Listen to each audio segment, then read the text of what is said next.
Hello and welcome to Riffle, Shuffle, and Roll. My name is Mark, and today I'm continuing my ongoing series highlighting my favorite games for each category of card game. My first video in this series was all about pineapple poker, or pineapple open face Chinese poker, pineapple for short.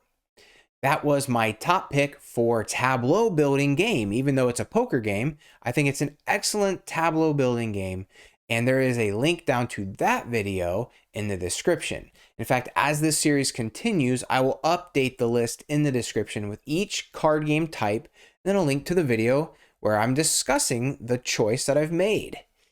Today, we're doing hand shedding, and my top pick is Big Two. This is a hand shedding game in which you are playing cards to a discard pile, kind of like Uno, but the caveat is the way you play your card is determined by the pile type. So you might be playing single cards and they have to get higher each time you play. Or you could be playing pairs or a three of a kind or even a full house or a flush. It all depends on that pile type. The goal is to get rid of all the cards from your hand, and the first person to do that wins the round. Everybody else is going to earn penalty points for the cards left in their hand. Now in this video, I'm going to give you a very thorough walkthrough because even though I think this is a nice gateway game into the hand shedding and climbing genre, I think that there's still a few hurdles that a lot of people who just play Rummy or trick takers like euchre, it's going to be very different. So there's not really a lot of context for you to understand this sort of game. I'm going to take you through very carefully all the different card combinations and how a pile might grow within that card combination type. And I'm also going to show you an example round. So let's dive in and get started. All you need to play Big Two is a standard 52 card deck and a way to keep score. Determine a dealer, shuffle the deck, and then deal out the entire deck. So each player will have 13 cards. In this game, you are going to be playing card combinations to a discard pile. And the object is to get rid of all the cards from your hand. To start, whoever is dealt the three of diamonds will go first. They will begin the first discard pile. There are a variety of card combinations that you can play. Let's go through each one of those. In Big Two, cards are ranked not only by the number, but by their suit. So as you can see, threes are the lowest card in this deck, and they are ranked diamond, club, heart, and then spade. And then that applies to every number after that. So fours, the four of diamonds would be lowest, then club, then heart, then spade. And that goes all the way up through the twos. There is one sort of card combination where the twos are not high, and I'll show you that in a little bit. Now let's get into the card combinations. So you can play what are called singles. Singles are individual cards, and the power of that card is first determined by the number and then the suit. So if our first player began a discard pile with the four of diamonds, the next player would have to play a higher ranking four or a higher numbered card. If they do not want to play, they can just say pass. But for this example, let's say the next player adds a four of spades. So the spade is higher ranked than the diamond, and that's okay. The next player would then have to play a higher ranking card, and they jump it up to a six of hearts. Okay, now the next player has to beat that or pass, and they can play a higher ranking six or a higher number. Well, they're going to jump to the six of spades. Next player goes or passes, and they're going to go ahead and drop their two of spades. At this point, the two of spades is the highest ranking card. It cannot be beaten. The person who plays the two of spades would clear the discard pile and then start a new one. Let's take a look at the next type of set you can play. The next type of set you could play to start a discard pile is called a pair. And a pair is two cards of the same number. The power of that pair is determined by the higher of the two. So the power of this pair would be five of hearts. So the next player would need to play a pair where the highest card is better than that, or they would have to pass. So our next player bumps it up to a pair of sixes. And the strength of this pair is the six of hearts. The next player must beat that or pass. And they play another pair of sixes. And this six of spades is higher than the six of hearts. So that is a perfectly legal play. And then the next person would have to play or pass. And we'll say they top this pile off with a pair of twos, the highest of which is a two of spades. That's the highest pair possible. They win the pile. And you would play until somebody either drops a two like this and wins the pile, or everybody passes. In that case, the last person who played wins. They clear it and they start a new one. Let's move on to the next type of set. So the next type of set you can play to begin a discard pile are called triples, or three of a kind. So the power of your triple is just determined by the number. So this is a triple of fours. The next player would need to play a triple of fives or better. So if this pile were started, the next player would have to beat that or pass. And they could beat it with a triple of eights, or three of a kind of eights.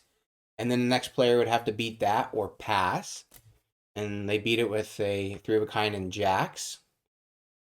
So you don't always have to play a card just because you can. So let's say the three jacks were played, and the next player looks at their hand and they say, I don't want to use the cards that are in my hand to keep this pile going.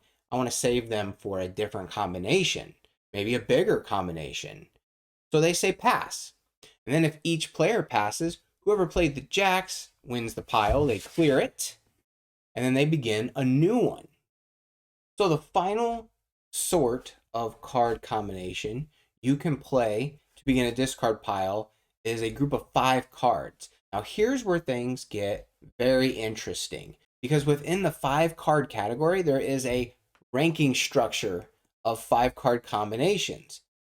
The lowest of which is just a straight, a sequence of 5 cards in different suits. Now I want to point out that here is where the rule breaker comes in regarding twos and aces.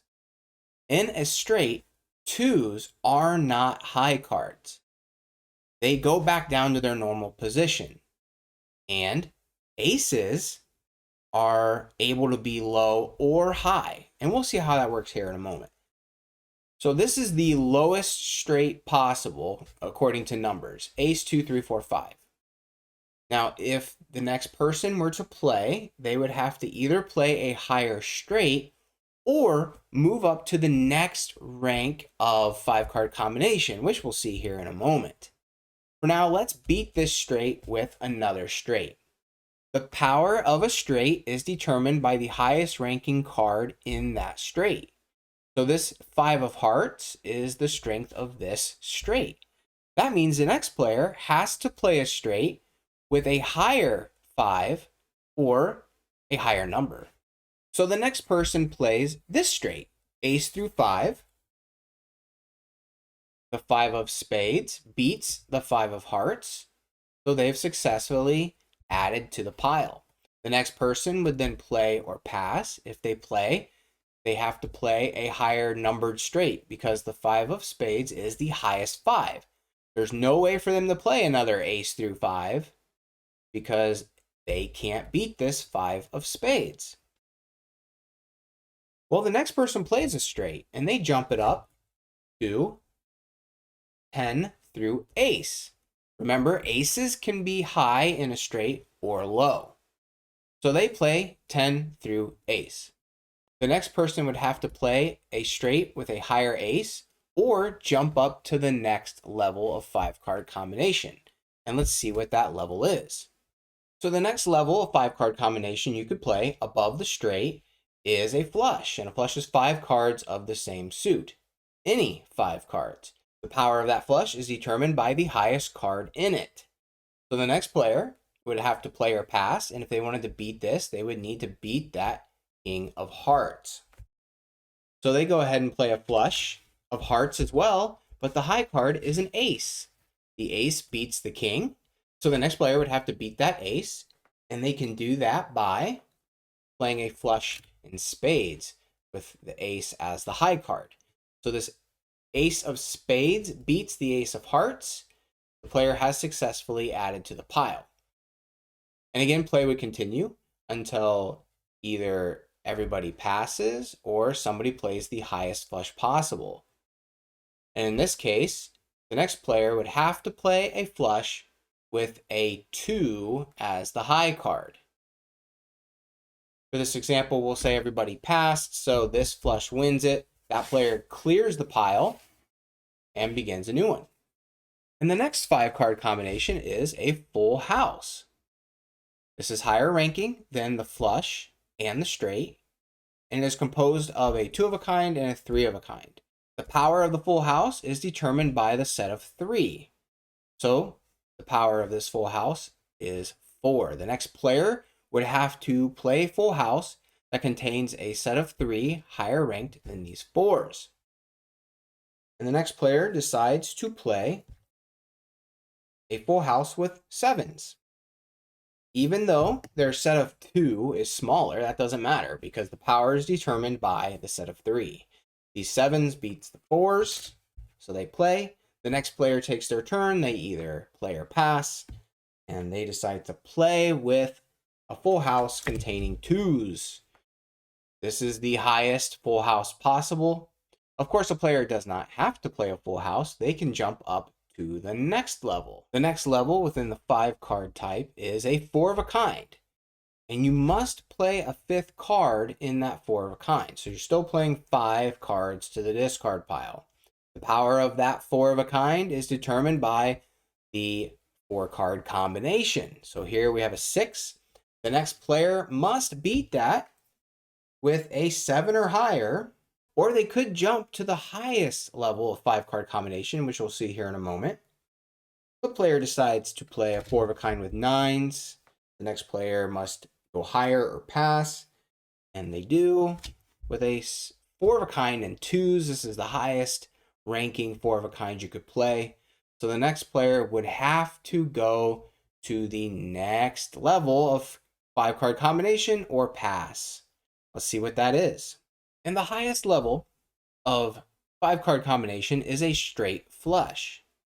That's 5 cards of the same suit in sequential order. And again, this is a straight, so that means aces can be high or low, and 2s must go back to their normal position there below the 3s. So this is a low heart straight flush. The power of your straight flush is determined by the highest card in it. So this 5 of hearts is what needs to be beaten. It's first determined by the number, then the suit. So the next player either needs to play a higher level 5 or move on to a higher number altogether. So they play and they do a 6, 7, 8, 9, 10 straight flush. That beats it. The highest number is 10. So they're good to go there. The next player would have to beat that or pass. So they jump it up to a 10 through ace in diamonds. Ace is now the high card to beat. The next player beats it by playing a 10 through ace as well, but it is a spade. The ace of spades beats the ace of diamonds. Now this player has played the highest 5-card combo so far. So now that you've seen each individual 5-card combo, let's move on to what a 5-card pile might look like. All right, so let's say it's a player's turn and they get to be the one to start the discard pile. And they do that with a set of 5 cards. They play out a straight, 4, 5, 6, 7, 8. So the next player has some options. They can play or pass. If they choose to play, they have to play a straight that beats this 8 of clubs. Or they can jump up to the next level or higher. So they could just play a flush, which would beat this straight. Or they could jump up to a full house, 4 of a kind, or even a straight flush. It's up to the player. So the next player decides to play and they throw down a full house, 3 10s and 2 8s. Now the next player can no longer play a flush or a straight. The pile has escalated to full house or better. So the next player has to play a full house that beats these 10s or jump up to the next level, which would be 4 of a kind or straight flush. Well, we'll say that player has nothing, or they don't want to play, so they say pass.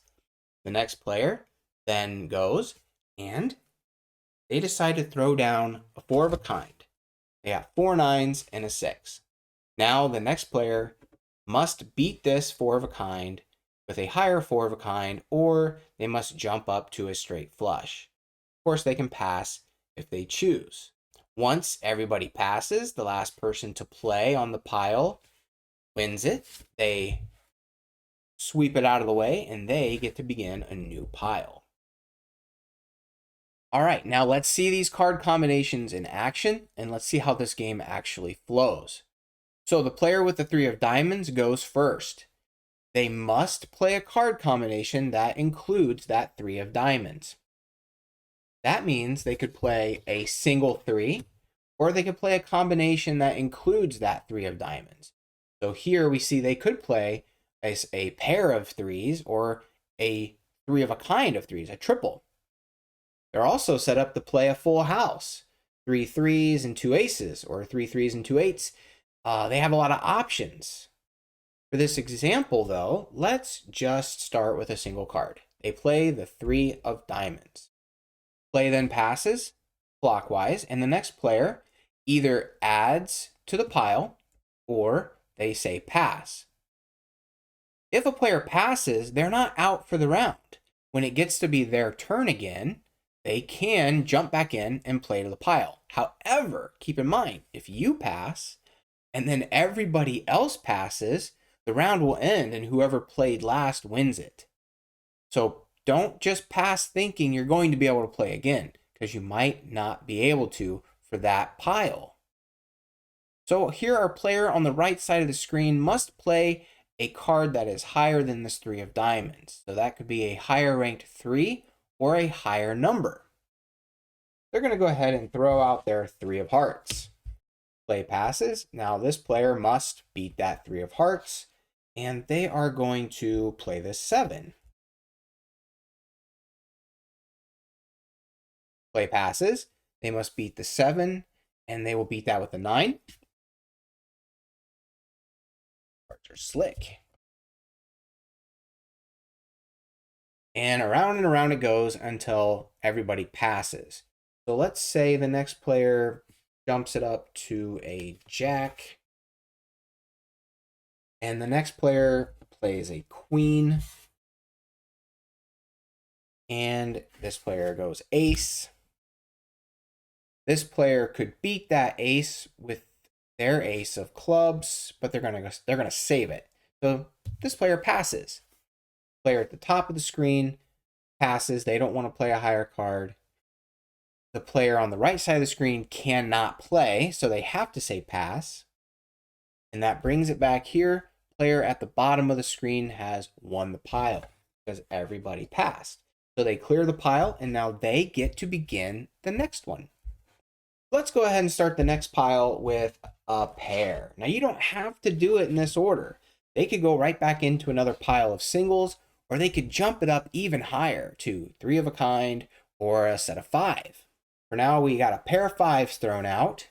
The next player can either beat that or pass, and they're going to go ahead and play this pair of 7s. And the next player, they have a pair of 8s. Now they're sitting in a fun position because they have the highest pair possible with this 2 of spades. So they could at any moment win this pile and then take control. We'll see what they do. The next player has to beat this pair of 8s. They do have a pair of 9s and a pair of jacks. So they're going to pass. This player needs to beat the pair of 8s, and they can play their pair of 10s. They still have a full house possible. Let's go ahead and do that. The next player needs to beat the pair of 10s, and they do have a pair of queens, so they'll go ahead and play. The next player plays their... we're going to have them play their 2s. All right.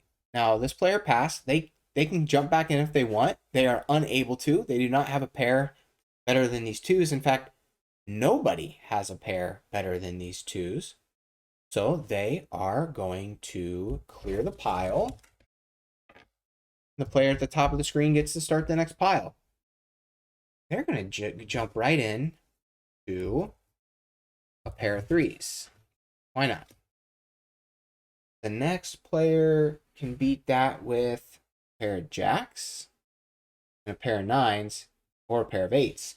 So let's just have them throw their jacks on.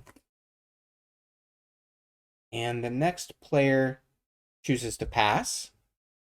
Ooh, player over here has a pair of twos. These cannot be beat, so they pass, pass, pass. This player clears the pile. All right, what do we got here? Threes. They got trips, so they're going to play their 3 sixes.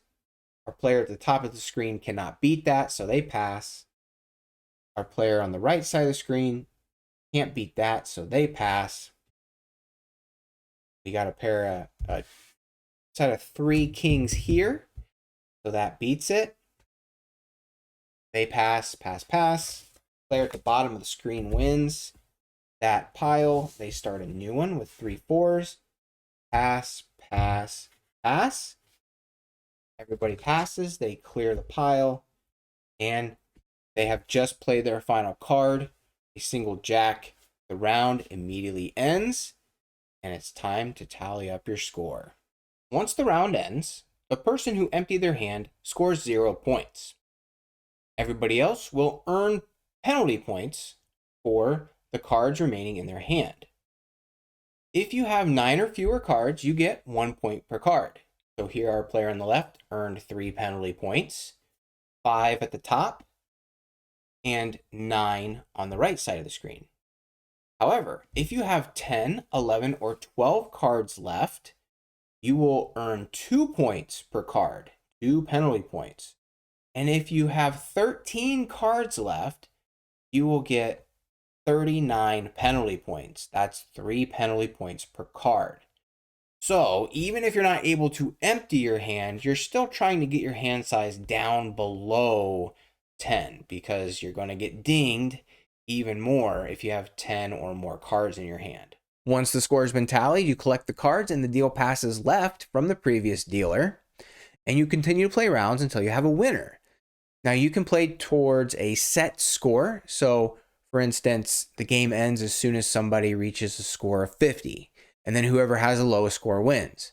Or you could play a set number of rounds. You could say we are only going to play 8 rounds, everybody deals twice, and at the end of that final round, whoever has the lowest score wins. And of course, if there's a tie in either of those situations, you just play another round until the tie is broken. And that's Big 2 in a nutshell. I cautiously picked this as my top choice for hand shedding because games like Crazy Eights, those sort of hand shedding games are much simpler. They're much more friendly to player count and to people who don't normally play cards.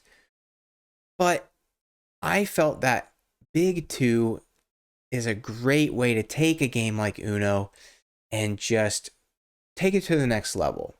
With most games that are a little more complex, you're going to have to play a couple example rounds before you can really dive in and know what you're doing. But I think the trade-off is fine. I think that this is a great pick for 4 players especially. And if you want to play with 3 or 2 players, the hand sizes are going to be a little different because of the way the cards are distributed. And there's a couple different ways you can deal with that. You can just deal out the cards, and some people will have more than others. Or you can deal them out evenly and the leftovers are placed aside and not used. Or you can say whoever's dealt like the 3 of diamonds also gets those extra cards. So there's a few ways you can handle that. I've also seen just recently that a commercial version of Big 2 has been made available, and it's starting to see a little bit of hype, a little bit of attention, which is confusing because you don't need to buy Big 2. You just play with a regular deck of cards. Now, I know there's lots of examples out there of people taking a public domain game and then selling it. And I think that's cool, especially if you really love the game and you want to have a deck that's specifically made for that. I've actually brainstormed ideas like how can I make a euchre deck that's worth buying? How can I make a hearts deck that's worth buying? And that's a project I would love to pursue. So you might start seeing a Big 2 box pop up on the shelves. Just know that you can play with regular cards and it's perfectly fine. And if you love the game and you want to have a deck that's dedicated to the game, it might be available soon. All right, well, that's enough of me jibber jabbering for now about Big 2. Like I said, as this series continues, the list will grow in the description, so I'll link to the videos as they come. And if you found this video helpful, please subscribe, ring the bell, give it a thumbs up. Let me know down in the comments if you have any questions about Big 2, or if you have any other games you would like to see a video for, let me know down in the comments. If you would like to play brand new games of my design, you can head over to riffleshuffleandroll.com. I've got a link to that down in the description as well. I've got more card game tutorials here hovering by my head, and until next time, keep on playing.